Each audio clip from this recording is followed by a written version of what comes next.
Since I'm an elementary school teacher, I want to start with an activity that I do with my students, and I'll tell you all why afterwards, but you have to start by standing up. This activity is called Hi, my name is Joe.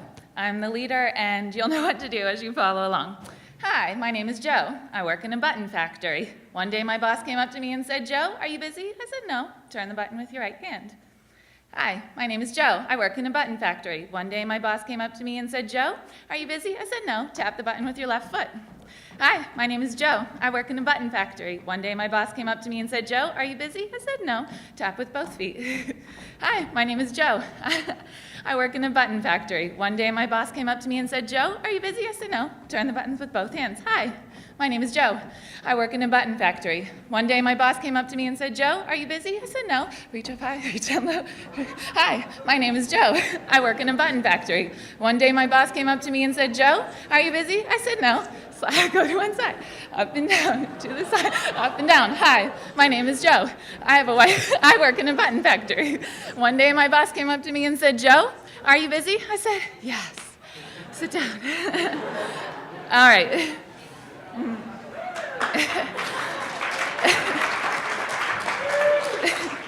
I love doing this activity with my students because it gets them wiggling around, it makes them smile, laugh, and wake up.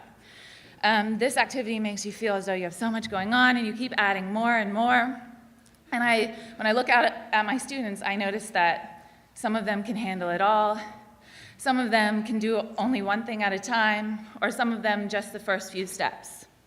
As a teacher, I have to be able to see that, to meet them where they are, to challenge them, inspire them, and give them the tools they need to grow and stretch further. Though I'm an elementary school teacher, my broader vocation is to meet varieties of people who are different from me where they are and to help them see their worth in Christ and to help them know and develop their abilities. I feel like God has given me a discerning heart towards others for building understanding with them. I love to figure out how I can best communicate, uplift, challenge, and inspire those that I work with. This drives me not only in my work, but in all of my life. When I was growing up, my parents knew that I always loved those who were different from me. This started with my dolls. I had a lot of Barbie dolls, and one day one of my dolls lost her leg. So when my mom was later picking up, she threw it away, and she told me, I have a lot of Barbie dolls. And I said, I want that one back.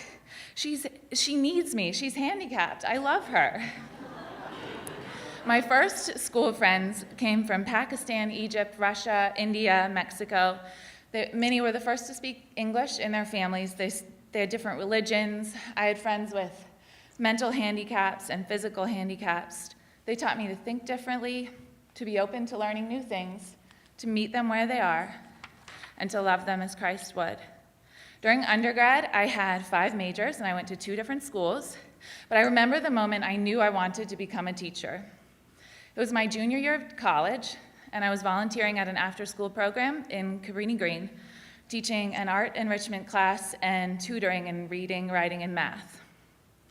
On the first day of my art enrichment class, I realized why I had only boys in my class.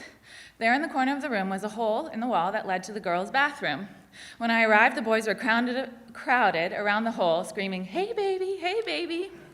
Great, I thought, this is going to be a fun class. That was the day I met Denzel. Denzel was the quietest in the class. He was in 3rd grade. He did not yet know how to write his own name. Later, I began to tutor him in reading, and I found that he was able to read 4 words: A, I, good, and God. Every day as we read together, we would read his favorite books, Don't Let the Pigeon Drive the Bus, and Are You My Mother? I was the only adult Denzel spoke to. As he began to gain confidence and to memorize the stories, he began to speak more. Eventually, he would ask if he could begin reading to me. I'll never forget the first day he read, Are You My Mother to me. He read, Is you my mama? No, you ain't my mama, you is a cow. He would turn the pages at just the right times, and though I knew he could not yet read, I did see that he had grown in his confidence. He began speaking, he wasn't afraid to try, and he began to ask me questions about the books we read and the world around him. And he began to want to learn more. I felt as though I was starting to see light come into his eyes. After graduating college, I knew, as I had from 6th grade when David Glade's wife led my small group, and then 7th grade when Ashley Crutchfield led my small group, that I knew the first thing I wanted to do when I grew up was become a fellow. The Fellows program gave me the tools that I would need to communicate the gospel story. It gave me a deeper understanding of myself and the confirmation that in teaching, just as in any other career, I can work and glorify God in all I do. During my time in Germany, I felt God confirm this theme and calling in my life to 1, love as he does, and 2, find ways to communicate with those who are so different. My friends outside of work came from Macedonia, Spain, Romania, France, Italy, Germany, the Netherlands, Belgium, UK, Iran, Germany, I said that, and Turkey. Our definitions of truth, right and wrong, good and evil, peace were very different. Our common language was Danglish, that is Deutsch English. I found that God gave me an overabundance of opportunities to share the love of Christ with them. Just to give an example of the social group I was a part of, I remember going to a birthday party of a friend and talking to this girl I had just met. She said, "Are you a believer?" And I was so excited. I said, "Yes, I am." I was filled with hope that I'd met another believer, ready to jump into her arms. I said, "Are you?" And she said, "No, but I have always wanted to meet one." Over and over again with my friends, when we went out to dinner or grabbing a drink or going on walks, I would have friends asking me, "What's the difference between me and you? Who's God? Why do you do these things? Why don't you sleep around? You're different." When I would speak, my friends would say, "Shh, Laura's telling a story." I met so many people like this that I had the chance to love them and share with them about their value and giftedness and the love that God has for them. In Germany, I taught 2nd grade. One of my favorite students was Melvin. He was a select mute.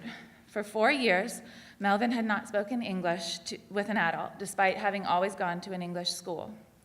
Each Friday, every student in my class would read with me one-on-one. I blocked out a significant amount of time for Melvin to sit beside me. At first, he would shake and sweat, and eventually I would tell him he could go. But then I started to speak truth into his life about the things that I knew about him. I would tell him, "Melvin, do you know what I know about you? I know that you speak English, you speak German, and you speak French, because I hear you. I know that you have a great imagination. I see it in your writing, I see it in your drawings, and I see it in the games you play with your classmates. I know you love math because you smile a lot and you raise your hand. My job is to help you do your very best." Throughout the year, Melvin began speaking to me, first by choosing one word that he would whisper in my ear. This increased to sentences and books, to things he would record on a tape recorder and that he wanted to tell me. Finally, it began that he would speak in class. The first day that Melvin spoke aloud in class, he said the letter S during a spelling game. I felt like crying, dancing, and jumping around. The children applauded and cheered for him, and from that day forth, he spoke in class. This year, having just moved back to the USA, I've struggled with figuring out what God is doing by having me here. I'm teaching at a school that has been failing for many years, and my students have been neglected in their education. They are tired, hungry, and angry. Teaching them is not fun. But I still have the chance to speak truth into their lives, to love them and tell them they are valued and precious. Yesterday, before coming to this conference, I went to talk to one of my students as he got on the bus. He had gotten in a fight with another student during their last period PE class. After a serious conversation, he got off the bus, gave me a big hug, and said, "I just want to hug my best teacher." This year has been really hard. The vocation that God has given me is confirmed by what my non-Christian coworkers say about me each day when I arrive. They say I bring peace, calm, order, and love to my classroom and students. I recognize that I see God in each one of them, and that as their teacher, I can affirm them in their giftedness and value. Thank you.